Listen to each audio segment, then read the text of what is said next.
Père Latuyère, bonjour. Bonjour. Vous êtes prêtre du diocèse de Lyon, vous êtes curé de Francheville, vous avez dirigé pendant plusieurs années l'Institut pastoral d'études religieuses où vous avez enseigné la théologie dogmatique et vous avez accepté aujourd'hui de répondre à quelques questions sur le thème « Dieu nous espère ». Dans la Bible, nous trouvons les termes royaume, règne et royauté. Comment les rapprocher ou comment les distinguer? Les rapprocher, c'est assez simple parce que, en fait, il y a un seul mot en grec pour dire ces trois réalités. Royaume, règne et royauté, ce sont des traductions en français, mais d'un même mot en grec. Ce qui fait d'ailleurs quelquefois la difficulté des traducteurs, parce qu'ils ont à choisir et ils ne peuvent guère utiliser qu'un seul mot et ils ne vont pas nous faire un mot règne, royaume, royauté. Donc ça veut dire qu'il faut, d'après le contexte, juger de la pertinence de telle ou telle traduction. Faut-il dire royaume? Faut-il dire règne? Faut-il dire royauté? Voilà. Je donne un exemple très, très simple. Dans l'évangile de Jean, vous avez dans la rencontre entre Jésus et Pilate, à un moment, il est dit « ma basileia », c'est ça le terme grec, « ma basileia n'est pas de ce monde ». Comment faut-il traduire ce terme-là? Très souvent, on l'a traduit « mon royaume n'est pas de ce monde ». Or, si on dit « mon royaume », ça voudrait dire quelque part « mon royaume n'est pas de ce monde », ça veut dire que ce que Jésus est venu vivre sur terre n'a pas relation avec l'histoire des hommes, n'a pas relation avec ce qui se passe sur cette terre. Or, ça serait un peu contradictoire. Donc, la traduction qui est en train de gagner, je dirais dans nos Bibles, c'est « ma royauté n'est pas de ce monde ». C'est-à-dire, ce qui légitime mon action, cela ne vient pas simplement de cette terre. Donc ça veut dire qu'il y a dans le terme « règne » une dimension temporelle, dans le terme « royaume » une dimension plus spatiale, et dans le terme « royauté » une dimension plus institutionnelle. Et il s'agit de bien comprendre ces choses-là dans le même temps, de comprendre qu'elles interagissent ensemble. Et qu'en même temps, quand on dit ma royauté n'est pas de ce monde, on voit bien qu'on est, en réfléchissant, et les traducteurs en général réfléchissent, on est amené du coup à choisir le mot royauté. C'est ce qui est le plus cohérent avec ce qui est d'ailleurs au cœur de la discussion entre Jésus et Pilate. Comment comprendre alors la demande du Notre Père que ton règne vienne? La demande du Notre Père, que ton règne vienne, eh bien, c'est une traduction qui est bien ajustée, dans la mesure où, effectivement, cette demande nous situe dans le temps.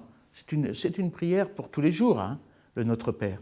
Et au milieu de dire « que ton règne vienne », c'est situer le temps où nous sommes comme celui d'une attente. Donc, le mot « règne » est vraiment bienvenu. Mais en même temps, c'est intéressant d'entendre que derrière ce mot « règne », il peut y avoir « royaume », à savoir que « royaume », ça veut dire que c'est une réalité de ce monde, ici-bas, aussi. C'est-à-dire que Dieu intervient jusque sur cette terre, avec Jésus. Donc, que ton règne vienne, ça veut dire que nous sommes encore en attente que l'action de Jésus se déploie pleinement à travers notre monde. Et puis, c'est aussi une reconnaissance que c'est ton règne, c'est la royauté, c'est pas la nôtre, c'est pas nous les héritiers simplement, hein. C'est vraiment l'action de Dieu aujourd'hui. C'est lui qui agit, c'est son initiative, c'est donc bien sous sa royauté que nous mettons cette demande que ton règne vienne. De quelle manière l'expression « royaume des cieux » éclaire-t-elle l'expression « royaume de Dieu » ? Alors, l'expression « royaume des cieux » est une expression qui est propre à l'évangile de Matthieu. On ne la trouve guère que dans l'évangile de Matthieu, qui, de cette façon, tient compte, en fonction de la communauté qui est la sienne, qui est une communauté d'origine juive, dans laquelle on a beaucoup de scrupules à prononcer le nom de Dieu. Parce que vous savez qu'il y a les commandements qui disent « tu ne prononceras pas à tort le nom de Dieu ». Pour éviter de prononcer à tort le nom de Dieu, on le prononce le moins possible et on va parler des cieux de façon que ça laisse apparaître que ça renvoie à l'imprononçable.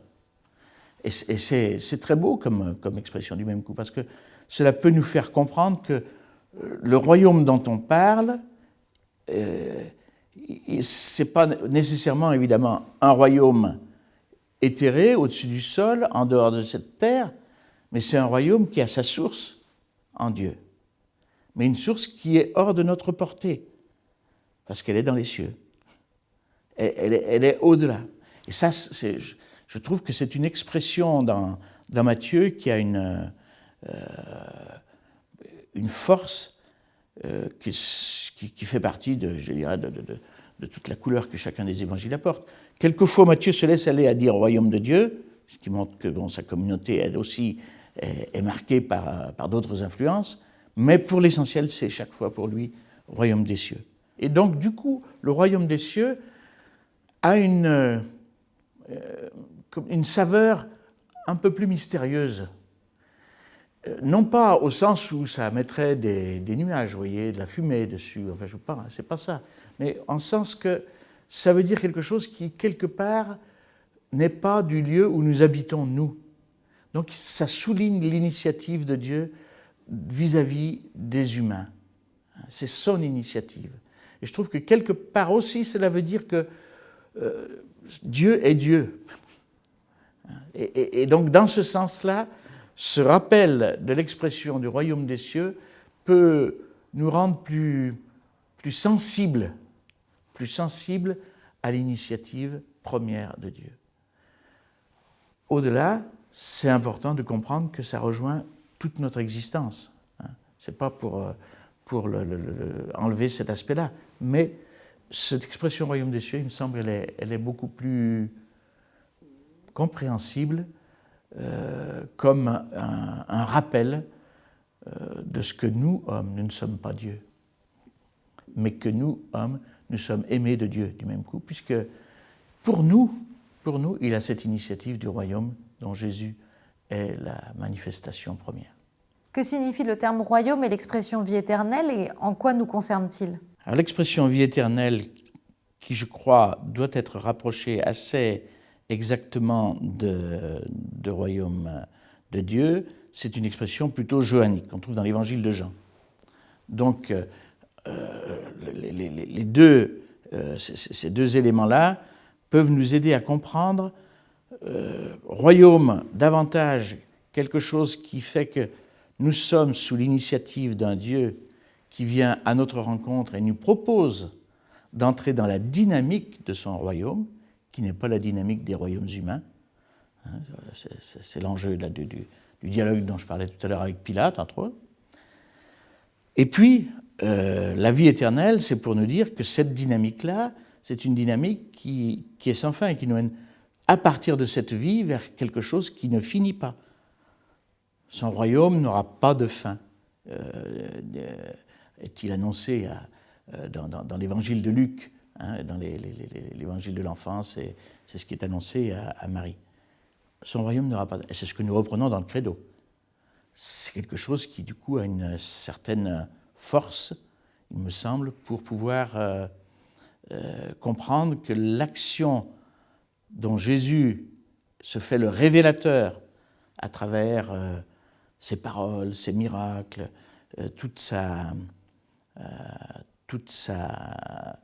son implication, je dirais, dans la vie des hommes, cette action-là nous montre que Dieu nous espère, Dieu nous attend.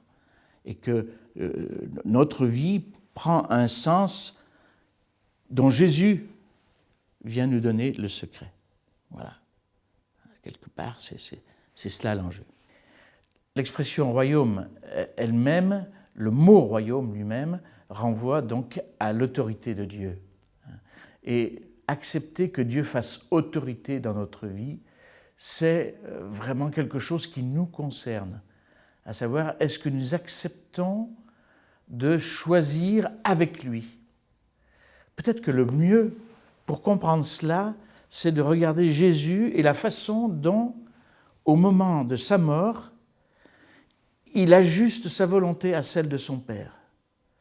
Et là, on peut peut-être comprendre comment Jésus montre qu'il n'a peut-être pas exactement la même volonté, le même désir, en tout cas, que celui que lui manifeste son Père, mais son désir, c'est d'abord, son désir premier, son désir le plus profond, c'est de suivre son Père. Autrement dit, Jésus ne désire pas la mort, mais il désire suivre son Père, et suivre son Père, quelque part, ça fait entrer dans une logique de rejet de la part des hommes, qui le met devant la mort. Mais on comprend, enfin en tout cas, moi je comprends complètement que Jésus puisse, dans sa prière, eh bien, ajuster sa volonté à celle de son Père. Jésus est le signe de ce côté-là d'un ajustement de la volonté de Dieu et de la volonté de l'homme possible. Et c'est en cela qu'il réalise le royaume. Je continue vis-à-vis de la vie éternelle, c'est que ce que Dieu fait pour l'humanité, c'est traduit par Jean en termes de vie éternelle beaucoup plus qu'en termes de royaume. Jean va désigner Jésus comme le roi. Mais en même temps, Jésus, le roi, il est roi seulement sur la croix, c'est-à-dire au moment où il donne sa vie et où il nous fait entrer dans la vie éternelle. C'est pour ça que Jean préfère beaucoup parler en termes de vie éternelle. Mais c'est la même réalité, c'est-à-dire que ce que le Dieu créateur vient faire grandir en l'homme, c'est la vie, et la vie plus forte que la mort. Donc ça, Jésus nous le montre, nous le donne, hein, et nous y fait entrer.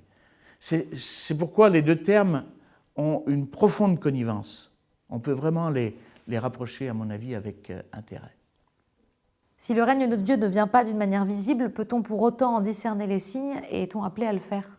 Si le règne de Dieu ne vient pas de manière visible, je reprendrai volontiers l'expression d'un philosophe lyonnais, Jean-Marie Domnac, qui n'est peut-être presque pas visible.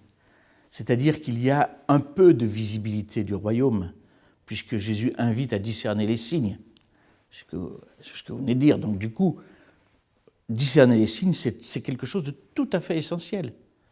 De tout à fait essentiel, parce que s'il est peu visible, et c'est normal parce qu'il vient de Dieu, il y a quand même une visibilité à regarder, à chercher au cœur même de notre existence.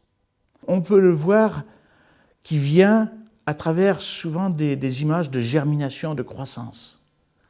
C'est difficile à observer, mais il n'empêche que c'est comme ça que ça s'observe. Jésus a beaucoup utilisé des paraboles dans lesquelles il y a cet aspect de germination et de croissance. C'est bien pour cela, c'est pour qu'on observe ce qui apparaît. Une mère qui éduque ses enfants, un père qui éduque ses enfants, ils voient tout d'un coup des choses apparaître chez leur enfant qu'ils n'imaginaient pas. Eh bien, le royaume de Dieu est semblable à cela.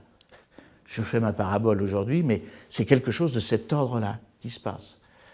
Jésus vient nous révéler l'inouï de ce que Dieu fait pour l'humanité.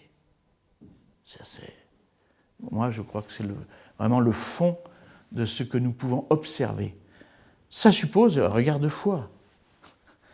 C'est-à-dire que, comme pour des scientifiques qui vont faire des hypothèses, il ne s'agit pas là d'une hypothèse, mais il s'agit de quelque chose qui nous lie avec le Christ et qui, du même coup, nous rend attentifs dans la vie à des tas de choses qui montrent que le royaume de Dieu est encore à l'œuvre. C'est pas si simple que ça, il faut le reconnaître, et cela a dû quelquefois d'ailleurs même contrarier Jésus, de voir que beaucoup ne l'apercevaient pas, ce royaume, alors que lui-même ne cessait d'en donner des signes. Mais les signes du royaume que nous avons à discerner, c'est quelquefois à travers une célébration, à travers un sacrement vécu, à travers l'écoute de la parole, à travers des gestes que nous pouvons observer de personnes qui ne nommeront peut-être pas nécessairement Dieu, mais qui, nous dit l'évangile de Matthieu, au terme, risquent de découvrir qu'elles étaient profondément liées avec ce royaume de Dieu à l'œuvre. Merci Père. Merci aussi à vous.